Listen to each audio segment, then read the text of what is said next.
Hello दोस्तों, चलिए तो हम लोग आज क्लास 10th का रासायनिक समीकरण एवं रासायनिक अभिक्रिया और समीकरण जो चैप्टर 1 है साइंस का, उसके बारे में बात करेंगे। मतलब उसमें हम लोग उसके चैप्टर को रिवीजन करेंगे। तो पहला पॉइंट है रिवीजन में कि इसमें कि रासायनिक अभिक्रियाएँ क्या होती है। देखिए, ऐसे परिवर्तन जिनमें नए गुणों वाले पदार्थ का निर्माण होता है उसे रासायनिक अभिक्रिया कहते हैं। क्या कहते हैं जी? देखिए, हम तेज़ी में चलेंगे क्योंकि एग्जाम नज़दीक है। ठीक है, सब चैप्टर को कवर करना है। ऐसे परिवर्तन जिनमें नए गुण वाले पदार्थ का निर्माण होता है उसे रासायनिक अभिक्रिया कहते हैं। आप भौतिक परिवर्तन भी पढ़े होंगे, रासायनिक परिवर्तन भी पढ़े होंगे। मतलब कि रासायनिक परिवर्तन को रासायनिक अभिक्रिया कह सकते हैं। ठीक है, आगे चलिए। ऐसे पदार्थ जो किसी रासायनिक अभिक्रिया में हिस्सा लेते हैं उसे अभिकारक कहते हैं। मतलब कि अगर जो तीर चिन्ह के पहले होगा जो संख्या, उसको जो भी होगा उसको अभिकारक कहेंगे। या जो तीर चिन्ह के बाद होगा उसका क्या कहेंगे जी? प्रतिफल कहेंगे, या उसी को कहते हैं उत्पाद कहेंगे। मतलब कि अगर बीच में तीर चिन्ह, इधर तीर चिन्ह का नोक होगा उधर उत्पाद बनेगा।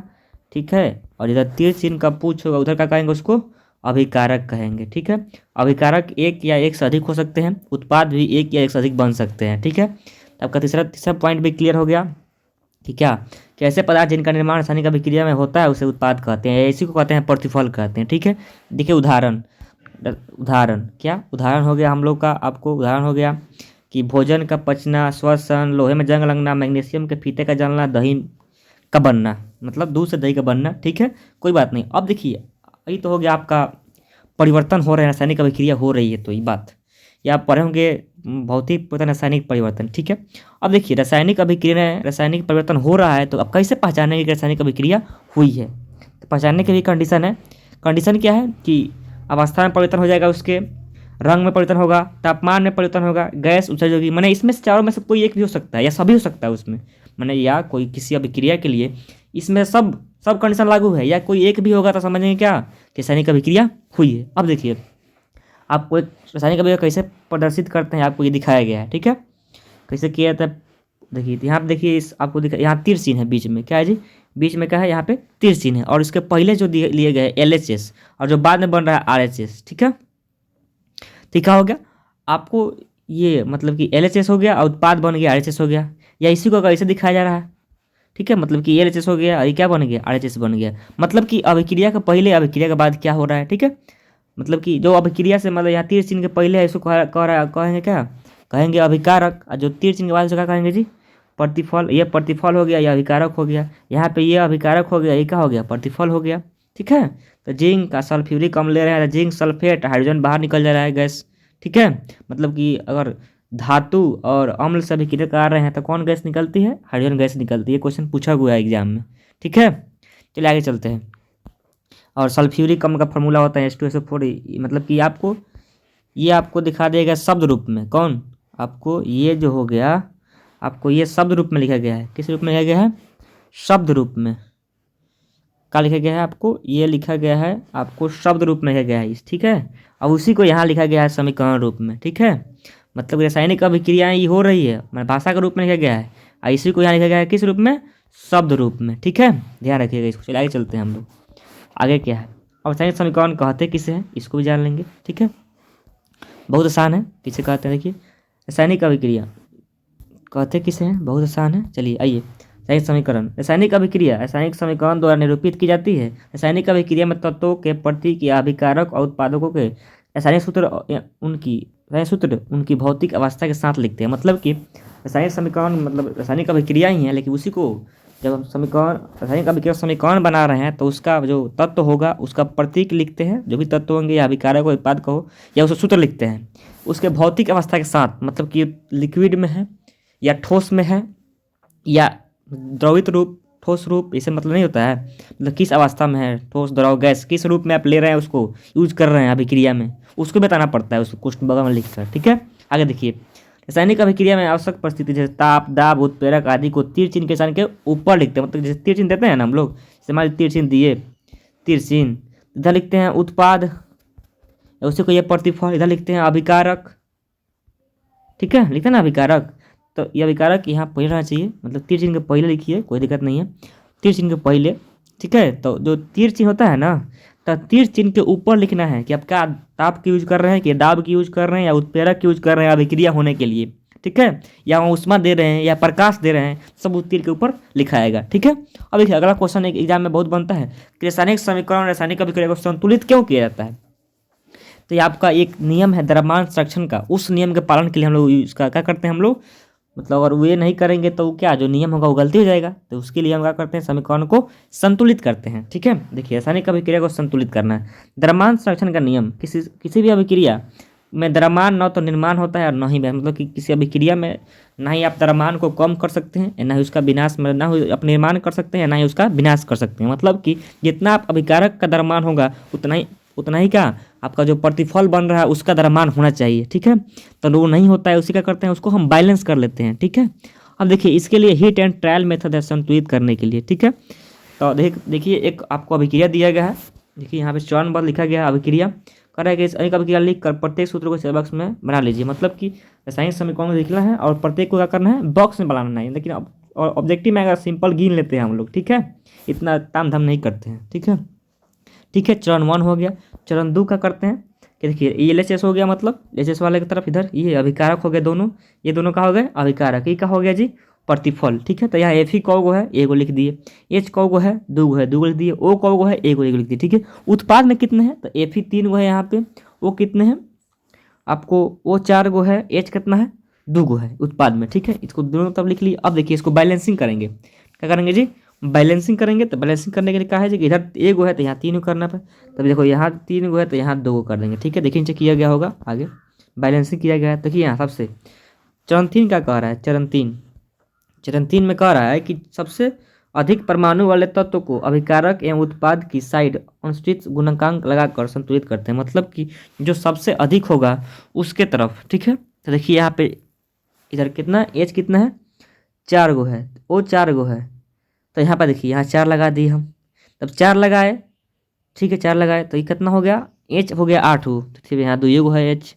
तो देखिए अगले का किए कि सभी तत्वों को परमाणु को चरण 3 के भांति संतुलित करते हैं। मतलब कि जो चरण 3 है उसके भांति संतुलित कर लेते हैं कि यहाँ H को गए भी 3 गो है तो यहाँ 3 नहीं किए। लेकिन अगर ऑब्जेक्टिव में आएगा तो डायरेक्ट आप यूज करेंगे कि गिन के कितना कितना है दोनों तरफ, LHS में कितना है RHS में कितना है, और जो अधिक होगा उसी को यूज करेंगे।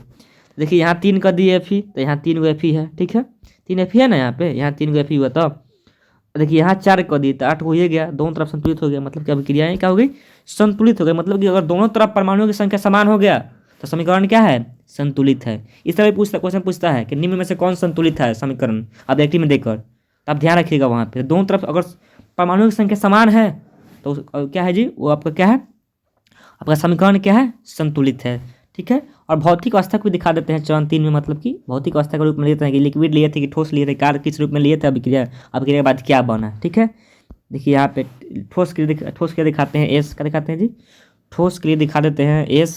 ठीक है, और द्रव के लिए एल दिखा देते हैं, मैंने 1 टाइप में 1 खनी एल, और गैसीय के लिए जी दिखाते हैं, जलीय के लिए क्या दिखाते हैं एक्वस दिखाते हैं। देखिए उसी अभिक्रिया को हम इस तरह दिखा दिए, क्या दिखा दिए जी हम उसी अभिक्रिया को देखिए इस तरह दिखा दिए। ठीक है, ये एकदम परफेक्ट अभिक्रिया हो गई। ठीक है, परफेक्ट अभिक्रिया इस तरह मतलब आपको दिखाया जाता है, और ऊपर ताप दाब भी लिखा जाता है, लेकिन कोई दिक्कत नहीं है अगर ताप दाब नहीं यूज किए हैं तो। अब चलिए जानते हैं हम लोग, अब तक हम लोग का टॉपिक महत्वपूर्ण खत्म हो गया। मतलब कि यहाँ तक जो सिलेबस था, सिलेबस में मतलब कि जो महत्वपूर्ण लगा ये जो टॉपिक अभी मतलब कि संतुलित करना, ये बहुत महत्वपूर्ण है, इसको आप ध्यान रखिएगा। अगला क्वेश्चन आगे तो चलते हैं। अगला प्रकार रासायनिक अभिक्रिया का प्रकार। तो रासायनिक अभिक्रिया में पहला है आपका संयोजन अभिक्रिया। एनसीईआरटी को फॉलो कर रहे हैं हम लोग, एनसीईआरटी जो पढ़ना है क्या है जी, पहला क्या है संयोजन अभिक्रिया। क्या है संयोजन अभिक्रिया, क्या है जी संयोजन अभिक्रिया है। ठीक है, अब देखिए इसको कैसे डिफाइन करेंगे, कैसे समझेंगे इसको। अगर 2 गो मिल के मतलब कि अगर 2 गो मिल के एगो हो रहा होगा, क्या जी अगर 2 गो मिल के एगो हो रहा है तो क्या होगा जी, इसे पूछता है ऑब्जेक्टिव में कि इनमें से कौन संयोजन अभिक्रिया है कौन वियोजन अभिक्रिया है। ठीक है, ध्यान रखिएगा। मतलब कि अगर 2 गोरा मिल के एगो होती है सो एगोरा होत हुई तो क्या हुई संयोजन अभिक्रिया। मतलब कि वह अभिक्रिया जिसमें 2 या 2 से अधिक अभिकारक, आप क्या लिखेंगे इस अभिक्रिया लिखेंगे, आप लिखेंगे वह अभिक्रिया जिसमें 2 या 2 से अधिक अभिकारक मिलकर एकल उत्पाद बनाते हैं, उसे क्या कहते हैं जी संयोजन अभिक्रिया कहते हैं। ठीक है, अब देखिए एग्जाम्पल देख लीजिए, सिंपल समझिए, 2 गोरा एगो बंद हुई, 2 गोरा मिल के प्लस बीच में अगर एगो बंद हुई तो आपका हो जाए संयोजन अभिक्रिया। ठीक बा, तो देखिए उदाहरण देख लो, उदाहरण उदाहरण में आपका कहा गया कि आपको कोयले का दहन मतलब कि CS मतलब कि सॉलिड रूप में है, ऑक्सीजन से अभिक्रिया करा रहे हैं, गैस अभिक्रिया करा रहे हैं ऑक्सीजन से, बन गया CO2 गैस। ठीक है, क्या बन गया जी? CO2। इसको भी याद रखिएगा कि ऑक्सीजन कार्बन डाइऑक्साइड का फॉर्मूला क्या होता है? CO2। जल का निर्माण कर देखिए H2+O कर दिखा, H2O बन गया, लिक्विड रूप में दिखा देगा आपको। वैसे ही आपको बुझा हुआ चूना हो गया CaO। ठीक है, अभिक्रिया का जल से बिना बुझा हुआ चूना हो गया CaO। ठीक है, इसी को कहते हैं कली चूना। क्या कहते हैं जी? कली चूना कहते हैं। बिना बुझे हुए चूने को क्या कहते हैं? कली चूना भी कहते हैं। अगर यही अभिक्रिया कल जल से अभिक्रिया करा दिए, आप देखेंगे जब घर से पेंटिंग होता है तो उसको लाकर पहले पानी में डालते हैं, तो जो पानी डालने के बाद जो चूना बनता है ना, उसे कहते हैं बुझा हुआ चूना। उसका फार्मूला होता है CaOH/2। इसको भी याद रखिएगा, बुझा हुआ चूना का फार्मूला। ये बिना बुझा हुआ के कली कली कली चूना CaO, क्या जी? CaO कली चूना, बिना बुझा हुआ चूना। अब बुझा हुआ चूना के CaOH/2। ठीक है, इसको ध्यान रखिएगा। अब देखिए एक और आपका फैक्टर आता है ऊष्माक्षेपीय अभिक्रिया किसे कहते हैं।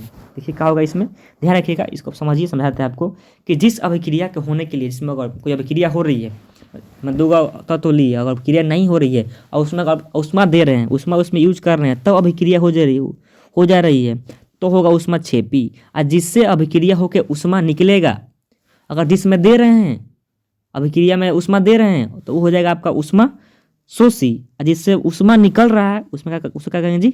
ऊष्माक्षेपी। देखिए तो अगला पॉइंट है क्या? आपका अगला पॉइंट है ऊष्माक्षेपी अभिक्रिया। ठीक है, अब देखिए क्या होगा इस अभिक्रिया में, ध्यान रखिएगा। जिन अभिक्रिया में उत्पाद के निर्माण के साथ साथ ऊष्मा का भी उत्सर्जन होता है, मतलब कि अगर कोई अभिक्रिया हो रही है और उत्पाद में ऊष्मा भी निकल रहा है, क्या हो रहा है जी? ऊष्मा भी निकल रहा है, तो वो आपका ऊष्माक्षेपी अभिक्रिया होगी। ठीक है, ध्यान हुआ। जैसे आइए यहाँ पे एक नंबर आपका एग्जाम्पल कह रहा है कि प्राकृतिक गैस का दहन, मतलब कि आप मेथेन गैस ले लीजिए। ठीक है, उसी को प्राकृतिक गैस भी कहते हैं, ध्यान रखिएगा। जैसे कि तो आपका CH4 हो गया गैस रूप में, ऑक्सीजन से अभिक्रिया कर रहा है तो बन गया CO2, और जल भी बनता है, और क्या बनता है? यहाँ से ऊष्मा भी निकलता है। यानी कि आप किसी चीज़ को जलाएंगे तो उससे आप ऑक्सीजन यूज होगा, वहाँ पे CO2 कार्बन डाइऑक्साइड भी निकलता है, गैस भी, पानी भी निकलता है, और क्या? ऊष्मा भी आपको मिलता है। तो ये आपका ऊष्माक्षेपी। इसे भी आपको पूछ जा सकता है एग्जाम में कि इनमें से कौन ऊष्माक्षेपी अभिक्रिया का उदाहरण है, तो आप ध्यान रखेंगे। ठीक है, अगला है कि श्वसन एक ऊष्माक्षेपी अभिक्रिया है। क्या जी? श्वसन क्या है? एक ऊष्माक्षेपी अभिक्रिया है। कौन? देखिए एग्जाम्पल नंबर 2, ये बहुत महत्वपूर्ण है। ठीक है, अब देखिए यहाँ पे ध्यान रखना चाहिए आपको कि ये जो आपका समीकरण लिखा गया है, इस समीकरण का आप ध्यान रखेंगे। ठीक है, कि यहाँ 6, यहाँ 6, यहाँ 6 है। ठीक है, इस समीकरण को आपको संतुलित करने के लिए भी दे देता है ऑब्जेक्टिव में, कि ये समीकरण लिख के दे देगा, और ये 6 जो 6 हटा देगा, यहाँ 6 हटा देगा, यहाँ 6 हटा देगा, कहेगा इस अभिक्रिया का क्या करिए? संतुलित करिए। क्या करिए जी? संतुलित करिए। ठीक है, इसको एक और, या इसको ऐसे भी दे सकता है आपको संतुलित करने के लिए, जैसे कि हम देखे थे कि दिया हुआ था नहीं, इसके पहले जो डाला हुआ ना ऑब्जेक्टिव, तो इसके पहले अभी डाले हुए हैं ऑब्जेक्टिव, उसमें एक क्वेश्चन था एक। ठीक है, नहीं वो लघुत्तरीय में है, लघुत्तरीय में है, वहाँ आपको बता देंगे, हम डालेंगे तो नहीं डाले हुए हैं। ठीक है, यहाँ इसको देख लीजिएगा, श्वसन क्या है? ऊष्माक्षेपी अभिक्रिया है। कौन अभिक्रिया है जी?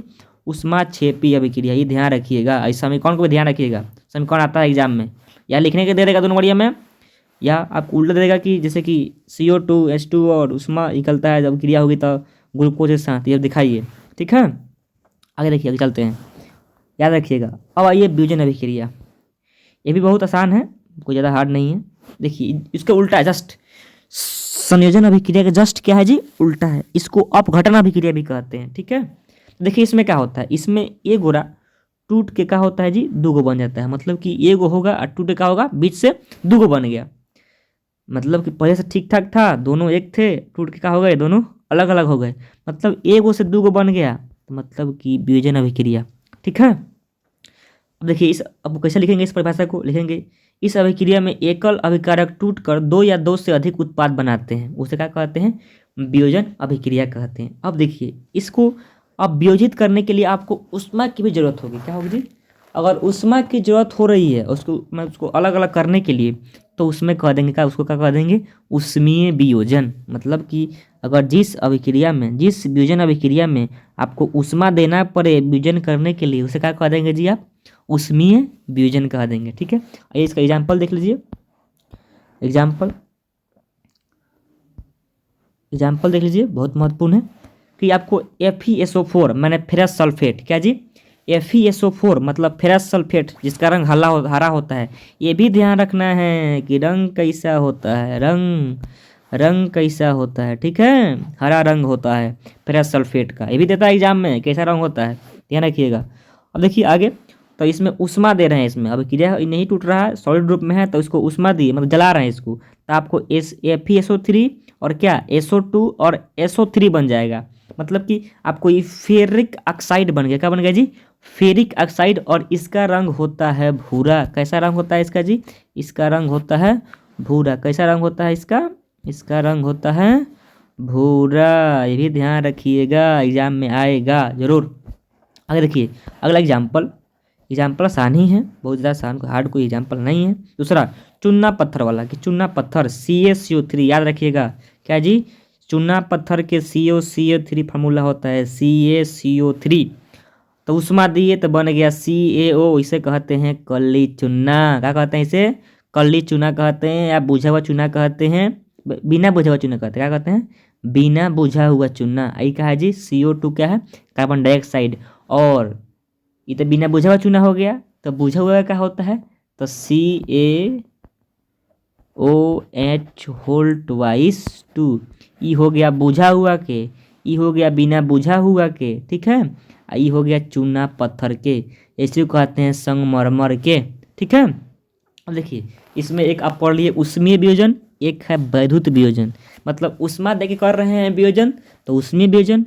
अगर आप उस वियोजन को करने के लिए अगर विद्युत धारा का उपयोग कर रहे हैं, किसका उपयोग कर रहे हैं, विद्युत धारा का उपयोग कर रहे हैं, तब तो आप उसको कहेंगे वैद्युत वियोजन। क्या कहेंगे जी, वैद्युत वियोजन कह देंगे उसको, क्या कहेंगे हम लोग उसको, वैद्युत वियोजन कह देंगे, ठीक है, कह देंगे उसको वैद्युत वियोजन कह देंगे। एक मिनट रुकिए, तो क्या कह देंगे जी, आप वैद्युत वियोजन कह देंगे। जैसे देखिए, जैसे कि आप लोग जानते हैं H2O जल का भी यूज, मतलब कि जल जैसे अगर जल होगा, जैसे यहाँ दिखाया गया आपको, अगर विद्युत धारा प्रवाहित करेंगे, क्या करेंगे जी, विद्युत धारा प्रवाहित करेंगे तो क्या होगा, देखिए विद्युत धारा प्रवाहित किए, यहाँ जल लिए हैं, ये मग है, मान लीजिए ये मग में विद्युत धारा प्रवाहित कर रहे हैं, तो H2O और O2 में टूट गया, मतलब कि यहाँ से H2 हो गया और O क्या हो गया, O2 रूप में टूट गया। अब देखिए इससे आपसे क्वेश्चन पूछ सकता है, ठीक है, तो आपको जो टूटा, मान लीजिए H2 टूटा और O2 टूटा जल वियोजन करने पर, तो H2 कहाँ जाएगा, O2 कहाँ जाएगा, मतलब कि बैटरी के धन ध्रुव पर जाएगा कि ऋण ध्रुव पर जाएगा। ये आपका अभिक्रिया अगर विद्युत वियोजन कर रहे हैं तब आप यहाँ पे धारा यूज करेंगे DC करंट। कौन करंट करेंगे जी, DC करंट यूज करेंगे, AC नहीं, क्योंकि AC में आपको प्रति सेकेंड 50 बार वो बदलते रहता है, मतलब कि प्लस माइनस होते रहता है, ठीक है, मतलब 50 एक सेकेंड में 50 बार बदलते रहता है, ठीक है, इसको ध्यान रखेंगे। मतलब कि यहाँ जब भी उस वैद्युत वियोजन होगा तो यहाँ पे DC करंट माने जो बैटरी वाला करंट है उसको यूज करेंगे, ठीक है। तो जो H2 है तो प्लस वाला है, तो प्लस वाला कहाँ जाएगा, माइनस वाले के पास, माने कि कैथोड के पास जाएगा। O2 क्या है, माइनस है, तो कहाँ जाएगा, प्लस वाले के पास, माने कि एनोड के पास, ठीक है। इससे ये भी क्वेश्चन पूछा था आपसे, क्वेश्चन ये भी रहता है एग्जाम में आपके कि प्लस वाले को क्या कहते हैं, तो जो माइनस वाला है उसे कहेंगे कैथोड। क्या कहेंगे जी, कैथोड कहेंगे, क्या कहेंगे, कैथोड कहेंगे। अब प्लस वाले क्या कहते हैं, प्लस वाले क्या कहते हैं, एनोड कहते हैं। लेकिन यही गैल्वेनिक सेल के लिए अंतर हो जाएगा, इसको हम 12th में पढ़ेंगे, यहाँ नहीं पढ़ना है, ठीक है। चलिए आगे चलते हैं हम लोग। अब आगे प्रकाशीय वियोजन, मतलब कि वियोजन कई टाइप का हो गया, ठीक है, जैसे कि उष्मीय वियोजन, वैद्युत वियोजन, अब प्रकाशीय वियोजन, मतलब कि अगर प्रकाश होगा तभी अभिक्रिया मतलब उसका वियोजन होगा, ठीक है। जैसे देख लीजिए हम लोग का यहाँ पे एग्जाम्पल हो गया कि प्रकाशीय वियोजन, मतलब कि प्रकाश देंगे तभी इसका होगा वियोजन, मतलब कि सूर्य के प्रकाश की उपस्थिति में ही यह अभिक्रिया आपको होगी। एग्जाम्पल हो गया AgCl, अगर सूर्य का प्रकाश मिलेगा तब Ag + Cl बन जाएगा। AgBr भी अगर सूर्य का प्रकाश मिलेगा तो टूट के अलग अलग हो जाएगा। आपको ये हो गया वियोजन अभिक्रिया का। आपको संयोजन अभिक्रिया के है, अगर H संयोजन अभिक्रिया देखा था एग्जाम्पल मैंने, इसमें प्रकाशीय वाला में अगर H + Cl बनता है ना, HCl तभी बनेगा, तभी कैसे बनेगा, जब यहाँ पे आप प्रकाश देंगे, प्रकाश देंगे तभी अभिक्रिया होगी। ठीक है, तो हम लोग जान लिए क्या प्रकाशीय वियोजन हो गया, उसमें वियोजन हो गया। मतलब वियोजन मतलब तोड़ना, वियोजन मतलब टूटना, संयोजन मतलब जुड़ना। चलिए आगे देख लेते हैं। आगे इसमें एक और आपको दिया गया है कि इस अभिक्रिया का उपयोग श्याम श्वेत फोटोग्राफी में होता है। इसको कोई दिक्कत नहीं है, इसको रहने दीजिए, उसको यहाँ पे जरूरी नहीं है। आगे देखिए, आगे कह रहा है कि उष्मा शोषी अभिक्रिया। क्या जी, ये जो वियोजन अभिक्रिया हुआ ना, ये सब उष्मा शोषी अभिक्रिया ही देख ले हम लोग कि मतलब उष्मा दिए तभी वो टूटा। क्या दिए जी, उष्मा दिए तभी वो टूटा। ठीक है, और देखिए जिन अभिक्रियाओं में अभिकारकों को तोड़ने के लिए, मतलब कि जिन अभिक्रियाओं में अभिकारकों को तोड़ने के लिए उष्मा प्रकाश या विद्युत ऊर्जा की आवश्यकता होती है, उससे कहते हैं उष्मा शोषी अभिक्रिया। कहते हैं जी, उसे कहते हैं हम लोग उष्मा शोषी अभिक्रिया। मतलब जिस अभिक्रिया में, जिस अभिक्रिया को एकल अभिकारक को तोड़ते हैं दो अभिकारकों में, दो उत्पादों में, तो उसमें अगर उष्मा दे रहे हैं तो उष्मा शोषी अभिक्रिया। जिसमें उष्मा लगेगी, देंगे अभिक्रिया होने के लिए, उष्मा शोषी। जिससे उष्मा निकलेगी उष्मा छेपी अभिक्रिया। ठीक है, आपको क्लियर हो गया क्या? चला आगे चलते हैं हम लोग। आगे इस चैप्टर को एक एक क्लियर कर लेंगे पूरा वन शॉट। ठीक है, इसको देखिए आप लोग, बहुत महत्वपूर्ण है ये आपका। ये आपका ये है कि अगला क्या है, अगला 3 नंबर हो गया। 3 नंबर हो गया विस्थापन अभिक्रिया। क्या है जी, विस्थापन अभिक्रिया। इसे को कहते हैं एकल विस्थापन अभिक्रिया भी कहते हैं। क्या कहते हैं जी, एकल विस्थापन अभिक्रिया भी कहते हैं। क्या कहते हैं इसे, एकल विस्थापन अभिक्रिया भी कहते हैं। चलिए देखते हैं आगे क्या कह रहा है। देखिए इस अभिक्रिया में क्या होता है, इस अभिक्रिया के जानने के लिए आपको जानना पड़ेगा सक्रियता श्रेणी याद करना पड़ेगा, उसको हम बाद में डाल देंगे, आप देख लीजिएगा। मतलब कि सक्रियता श्रेणी में जो अधिक अभिक्रियाशील होगा, अगर कम क्रियाशील वाला अभिकारक अगर अभिक्रिया किए हुए हैं, जब वो आएगा तो उसको उनको हटा देगा। क्या करेगा जी, उनको हटा देगा। तो देख लेते हैं क्या होता है इसमें। देखिए इन अभिक्रियाओं में अधिक क्रियाशील तत्व कम क्रियाशील तत्व को उनके यौगिक से विस्थापित कर देते हैं। मतलब बहुत आसान ये हो गया, मतलब कि यह परिभाषा बहुत आसान हुआ। इस तरह लिख सकते हैं एग्जाम में, या लिख सकते हैं कि इस अभिक्रिया में अधिक क्रियाशील तत्व कम क्रियाशील तत्व को उसके यौगिक से विस्थापित कर देता है। ये आपके आम जीवन में देखते हैं। अगर क्लास में आप बैठे हुए हैं और रोज़ जहाँ बैठते हैं, अगर कोई लड़का वहाँ रोज़ बैठता है, अगर आप बैठ गए हैं तो अगर आप कमज़ोर हैं तो आपको हटा देगा धक्का मार के। ठीक है, लेकिन वो आपके जगह पर बैठ गया है तो आप नहीं हटा सकते हैं। ठीक है, वही खेला यहाँ भी है। देखिए क्या हुआ कि आपका ये अभिक्रिया है। ठीक है, Fe मतलब लोहा हो गया, CuSO4 कॉपर सल्फेट एक्वस रूप में जलीय रूप में है। तो देखिए यहाँ से Fe आ रहा है और क्या करेगा, CO को कहेगा तुम भाग यहाँ से, हटा देगा इनको हटा के बहरी कर दिया, अपने वो स्थान ले लिया। तो इस तरह के जो भी अभिक्रिया होगी, चाहे आप जहाँ देखेंगे इस तरह के कि जो अभिक्रिया यहाँ किया हुआ है, जुड़ा हुआ है, अगर उसको ही बगल वाला हटा दिया, उस जगह पर वो आ गया, तब होगा विस्थापन अभिक्रिया। अगर नहीं आ रहा है तो विस्थापन अभिक्रिया दूसरा कुछ होगा। ठीक है, आगे देखा जाएगा जो कुछ उस मतलब कि। ठीक है, तो आप इसको ध्यान रखेंगे। मतलब कि अगर CuSO4 बंधन बनाया हुआ है, अगर क्या है Fe के बाद Fe से क्या है, ये कमज़ोर है। कैसे पतला ये कमज़ोर है, तो आपको याद करना पड़ेगा सक्रियता श्रेणी। ठीक है, तो ये आएगा तो इसको हटा देगा और अपने बना लेगा बंधन, और Cu का हो गए बाहर निकले, क्योंकि अगर ये कमज़ोर है। ठीक है, Cu क्या है जी, Fe की तुलना में कमज़ोर है। ठीक है, आगे चलिए, आगे चलते हैं हम लोग। ऐसे का आपको दिखाया गया यहाँ पे। ठीक है, कि कह रहा है कि लोहे की कील पर भूरे रंग के कॉपर सल्फेट पर जम गई, CuSO4 नीले रंग का हरा FeSO4 का निर्माण कारण हो गया। मतलब कि CuSO4 का जो पर जमा हुआ था हट गया वहाँ से। देखिए Zn plus CuSO4, ZnSO4 Cu बन गया। जिंक कॉपर से क्या है, अधिक क्रियाशील है। इस तरह भी होता है, अगर क्रिया किया जाएगा तो जिंक वाला में भी, अगर जिंक है CuSO4 है तो जिंक भी इससे अधिक अभिक्रियाशील है, तो हटा देता है उसको। ठीक है, आगे चलते हैं। अगला द्वि विस्थापन अभिक्रिया। क्या जी, द्वि विस्थापन अभिक्रिया। कौन विस्थापन अभिक्रिया, द्वि मतलब कि दो, मतलब दो को अदला बदली होगा द्वि विस्थापन में। द्वि विस्थापन क्या होगा जी, अदला बदली होता है। देखिए इस अभिक्रिया में उत्पादों का निर्माण दो यौगिकों के बीच आयनों के आदान प्रदान। दो यौगिक हैं, ये एगो ये है, एगो ये है। अब देखिए दोनों में क्या हो रहा है कि Ba यहाँ से है, तब Ba इसमें का SO2 यहाँ बन गया BaSO4। ठीक है, मतलब दो जुड़ गया और यहाँ के Na और यहाँ के Cl, मतलब सब दोनों में क्या हुआ, अदला बदली हो गया। क्या हुआ जी, दोनों में क्या हुआ, अदला बदली हो गया। तो क्या बन गया, NaCl, यहाँ BaSO4 बन गया। मतलब कि ये वाला इसके साथ जुड़ गया और ये वाला क्या हुआ, इसके साथ जुड़ गया। तो दोनों का अदला बदली हो गया। क्या जी, दोनों का अगर अदला बदली हो रहा है तब क्या होगा, मतलब कि वो अभिक्रिया द्विविस्थापन अभिक्रिया होगी। तो एग्जाम में पूछता है कि इनमें से कौन द्विविस्थापन अभिक्रिया है। जस्ट इसके पहले डाले हुए ऑब्जेक्टिव का वहाँ देख लीजिएगा आप। ठीक है, ऑब्जेक्टिव में तो आपका सोडियम सल्फेट हो गया, यहाँ पूरा लिखा गया है, ठीक है।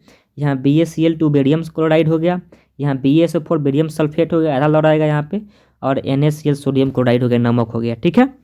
अब देखिए कुछ लिखा गया और पढ़ लीजिए। बेरियम सल्फेट BaSO4 के सफ़ेद अविलेय अवक्षेप का निर्माण होता है, इसलिए इस अभिक्रिया को अवक्षेपण अभिक्रिया कहते हैं। मतलब कि अगर ये आप एग्जाम्पल लिखे हुए हैं या जो द्विविस्थापन अभिक्रिया होती है उसमें अधिकांश केस में जो कहा होता है कि उसमें अवक्षेप बन जाता है। BaSO4 मतलब कि नीचे जम जाता है, अवक्षेप मतलब क्या, नीचे जम जाता है। तो इसको हम इस अभिक्रिया को, ये सब याद कर लीजिएगा, ये अभिक्रिया द्विविस्थापन में लिख सकते हैं, और ये इस समीकरण को आप अवक्षेपण अभिक्रिया में भी लिख सकते हैं। वहाँ लिख के कि इस अभिक्रिया में क्या होता है, अदला बदली होती है और क्या वहाँ अवक्षेप भी बनता है। ध्यान रखिएगा इस समीकरण को, बहुत महत्वपूर्ण है, दोनों जगह काम करेगा आपका, द्विविस्थापन भी काम कर जाएगा, अवक्षेपण में भी काम कर जाएगा, ठीक है। आगे चलते हैं, आपको उपचयन और अपचयन अभिक्रिया, क्या जी, उपचयन और क्या, उपचयन और आपका अपचयन अभिक्रिया, मतलब कि ऑक्सीकरण और क्या, अवकरण अभिक्रिया, ऑक्सीकरण और अवकरण अभिक्रिया। अब देखिए इसमें आपको ध्यान रखना है कि उपचयन अभिक्रिया क्या होता है, कि जी उपचयन अभिक्रिया कहते हैं किसमें, 2 पॉइंट है लेकिन ये भी एक जानेंगे, इसके बाद जानेंगे उसका दूसरा नंबर कि उपचयन क्या होता है। जब किसी अभिक्रिया में ऑक्सीजन की वृद्धि होती है, क्या जी, जब किसी अभिक्रिया में ऑक्सीजन की वृद्धि होती है, मतलब ऑक्सीजन जुड़ता है, तो उसे कहते हैं उपचयन। क्या कहते हैं जी, उपचयन। या अगर जब किसी पदार्थ में हाइड्रोजन का ह्रास, मतलब हाइड्रोजन निकल रहा है, मतलब कि ऑक्सीजन जुड़ रहा है, मतलब क्या, ऑक्सीजन जुड़ रहा है, या हाइड्रोजन क्या हो रहा है, बाहर निकल रहा है, हाइड्रोजन क्या हो रहा है जी, बाहर निकल रहा है। या एक और पॉइंट है, इलेक्ट्रॉन का त्याग हो रहा है, अगर इलेक्ट्रॉन का भी त्याग हो रहा है, इलेक्ट्रॉन की कमी हो रही है, मतलब इलेक्ट्रॉन भी निकल रहे हैं वहाँ से, ठीक है, मतलब कि ऑक्सीजन जुड़ रहा है, हाइड्रोजन निकल रहा है, और इलेक्ट्रॉन भी निकल रहे हैं, इलेक्ट्रॉन की कमी हो रही है, तो आपका अभिक्रिया होगा कौन, उपचयन अभिक्रिया। इस क्वेश्चन को आपको 2017 एग्जाम में पूछा गया है, ध्यान रखिएगा। अभी ऑब्जेक्टिव डाला गया है इसके पीछे, उसको देख लीजिएगा, ठीक है। तो यहाँ आपको समीकरण दिखाया गया है, ठीक है, समीकरण देख लीजिए, समीकरण ध्यान रखिएगा, समीकरण कि यहाँ CO2 हो गया, CO2 हो गया, ये आपका किस अभिक्रिया में आ गया, उपचयन अभिक्रिया में आ गया, किस अभिक्रिया में आ गया, उपचयन अभिक्रिया में आ गया। या इसी को हम कह सकते हैं कि क्या, 2 मिल के 1 बन रहा है ना, तो संयोजन अभिक्रिया भी कह सकते हैं इसको। यहाँ देखिए C+O2 CU हो गया, ये क्या हो गया आपका, ये ऑक्सीकरण अभिक्रिया हो गया। कौन अभिक्रिया, ऑक्सीकरण कहिए या उपचयन कहिए, ऑक्सीकरण अभिक्रिया कहिए, ऑक्सीकरण कहिए या क्या, उपचयन कहिए, एक ही बात है, ठीक है। अवकरण कहिए, अपचयन कहिए, एक ही बात है, ठीक है। दोनों अभिक्रिया देख लीजिए, ठीक है। यहाँ पे देखिए, यहाँ भी जुड़ रहा है, यहाँ से जुड़ रहा है, ठीक है। आगे चलते हैं, अब जान लेते हैं अपचयन अभिक्रिया। अब देखिए यहाँ ध्यान रखना है आपको कि अवकरण कहिए, क्या कहिए जी, अवकरण, अवकरण या अपचयन कहिए, अपचयन छूट गया यहाँ पे, अपचयन देखिए, अवकरण अभिक्रिया कहिए या अपचयन अभिक्रिया कहिए, बात एक ही है, ठीक है। इसको आप ध्यान रखेंगे। अब देखिए क्या होता है जी, इसमें क्या होता है कि ऑक्सीजन निकलता है, हाइड्रोजन जुड़ता है, इलेक्ट्रॉन की वृद्धि होती है, तब इसको कहेंगे अपचयन अभिक्रिया, ठीक है। यहाँ आपको एक समीकरण दिखाया गया, इसमें दोनों हो रहा है, ठीक है। इस अभिक्रिया में क्या हो रहा है, इस अभिक्रिया में ऑक्सीकरण भी हो रहा है, मतलब कि उपचयन भी हो रहा है, अवकरण मतलब कि अपचयन भी हो रहा है। और जिस अभिक्रिया में ऑक्सीकरण और अवकरण दोनों अभिक्रियाएं होगी, मतलब कि जिसमें ऑक्सीजन जुड़ रहा होगा, हाइड्रोजन निकल रहा होगा, ठीक है, दोनों अभिक्रियाएं एक साथ साथ हो रही है, उस अभिक्रिया को क्या कहते हैं हम लोग, रिडक्स अभिक्रिया कहते हैं। क्या कहते हैं जी, रिडक्स अभिक्रिया, ठीक है। जैसे कि आप देख रहे हैं कि यहाँ पे रिडक्स अभिक्रिया लिखा गया है, किस अभिक्रिया में क्या हो रहा है कि इस अभिक्रिया में कॉपर ऑक्साइड कॉपर में उपचयित हो जा रहा है, हाइड्रोजन अपचयित होकर जल बनता है, मतलब कि यह उपचयित हो गया, ठीक है, अपचयित होकर मतलब Cu कॉपर बन गया, ये अपचयित होकर क्या हो गया, CuH2 बन जल बन गया अपचयित होकर। इस अभिक्रिया में उपचयन अपचयन दो लिखा गया, इस अभिक्रिया में अपचयन दोनों हो रहा है, मतलब कि गलती लिखा, अपचयन लिखना चाहिए यहाँ पे, अपचयन, क्या जी, अपचयन, यहाँ पे पाई होगा अपचयन, या ये मैंने अपचयन लिखा गया है, क्या लिखा गया है जी, यहाँ अपचयन लिखा गया है, ध्यान रखिएगा कि यहाँ अपचयन है, यहाँ क्या है जी उपचयन है, दोनों हो रहे हैं संगे संगे एक्स और अभिक्रिया में दोनों अभिक्रिया एक साथ होगी, मतलब ऑक्सीकरण अवकरण या उपचयन अपचयन एक ही साथ होगी तो उसे कहते हैं कौन अभिक्रिया, रिडक्स अभिक्रिया। और इस समीकरण को बार बार पूछा जाता है एग्जाम में, ध्यान रखिएगा, ठीक है, बार बार पूछा जाता है एग्जाम में, ध्यान रखिएगा इसको, ठीक है। चलिए आगे चलते हैं। अगला, दैनिक जीवन में उपचयन अभिक्रिया का प्रभाव, ठीक है, कि दैनिक जीवन में उपचयन अभिक्रिया कैसे देखते हैं कि अब खाना खराब हो जाता है, खाना खराब होने का कारण ही है ये मतलब कि ऑक्सीकरण अभिक्रिया, रिडक्स अभिक्रिया, ठीक है। अब देखिए संक्षारण को जानते हैं, संक्षारण क्या होता है, एग्जाम पूछता है जब कोई धातु अदारता अम्ल आदि के संपर्क में आती है जिससे धातु की ऊपरी परत कमजोर या संक्षारित हो जाती है, इसे संक्षारण कहते हैं। मतलब कि अगर कोई धातु का या कोई वस्तु है धातु का, अगर वो अम्ल या अदारता संपर्क में आता है, मतलब वायु के संपर्क में आता है, अदारता मतलब नमी वाला, तो उसमें क्या होती है, उसके ऊपरी में संक्षारण हो जाता है, मतलब उसकी परत ऊपरी परत पर, इसी को क्या कहते हैं हम लोग, संक्षारण अभिक्रिया। संक्षारित हो रहा है तो संक्षारण कहेंगे। जैसे एग्जाम्पल देखते हैं, लोहे की वस्तु में जंग लगना, चांदी के ऊपर काली परत, तांबे के ऊपर हरी परत चढ़ना संक्षारण के उदाहरण है। एरस लेपन, विद्युत लेपन और पेंट करके संक्षारण की धातु को बचा सकते हैं। मतलब कि अगर आप विद्युत लेपन करेंगे या आप पेंट लगाएंगे उस पर या चांदी का परत चढ़ाएंगे उसको, तो मतलब आप उसको रोक सकते हैं संक्षारण को, लोहे की वस्तु मतलब संक्षारण लगने से क्या कर सकते हैं, आप रोक सकते हैं। देखते हो कि गाँव देहात में जो लोहे की वस्तु होती है उसे पेंट करते हैं, ठीक है, उसे विद्युत लेपन भी कर सकते हैं, रस लेपन भी कर सकते हैं, ठीक है। अब ध्यान रखेंगे उसको बचाने के लिए। अगर विकृत गंधिकता क्या है, मतलब कि देखते होंगे अब खाना होना या वासायुक्त वस्तुएं या तैलीय खाद्य सामग्री वायु के संपर्क में रखते हैं, अगर खुला बर्तन में रखे हुए हैं तो जल्दी खराब हो जाता है, जल्दी खराब होता है। या उसी को फ्रिज में रखा जाता है तो लेट से खराब होता है, यानी कि फ्रिज में क्या है कि उसके अंदर उसका वायु संपर्क नहीं हो रहा है, इसलिए हल्दी खराब नहीं हो रहा है। जिसका वायु से संपर्क हल्दी हो गया वो हल्दी खराब हो जाता है। देखिए विकृत गंधिकता के भी एग्जाम में पूछा गया है, एग्जाम में आपको दिखा देंगे क्वेश्चन कब पूछेगा। देखिए वासायुक्त और तैलीय खाद्य सामग्री वायु के संपर्क में आने पर अपचयित हो जाते हैं, जिनसे उनके स्वाद और गंध में परिवर्तन हो जाता है, इसे विकृत गंधिकता कहते हैं। ये क्वेश्चन पूछा गया है कि विकृत गंधिकता किसे कहते हैं, ठीक है, किसे कहते हैं विकृत गंधिकता, आप इसको ध्यान रखिएगा किसे कहते हैं ये गंधिकता। अब चलिए आगे देखते हैं, ज़्यादा पॉइंट नहीं है, अब देखिए चार्ज भी खत्म हो रहा है, ठीक है, इसलिए कह रहा है कि विकृत गंधिकता को रोकने के उपाय क्या है। मतलब विकृत गंधिकता को रोकने के उपाय क्या है, तो उपाय बहुत महत्वपूर्ण है कि प्रति ऑक्सीकारक का उपयोग करते हैं। मतलब कि जैसे अभी मतलब कि प्रति ऑक्सीकारक मतलब कि कुछ पदार्थ होते हैं जो ऑक्सीकारक की तरफ व्यवहार करते हैं, जो जैसा अभिक्रिया नहीं होती है, ऑक्सीकरण अभिक्रिया जिनसे नहीं होती है। या दूसरा कि वायुरोधी बर्तनों में खास सामग्री रखते हैं, मतलब कि आप कुछ चीज़ में बंद कर देते हैं या उसको फ्रिज में रख देते हैं कि खराब नहीं होगा। वायु के स्थान पर नाइट्रोजन गैस का उपयोग करते हैं, ऐसी जगह रखिए कि वहाँ नाइट्रोजन ऑक्सीजन नहीं हो, ऑक्सीजन उस वस्तु में होगी तब वो खराब हो ही जाएगा।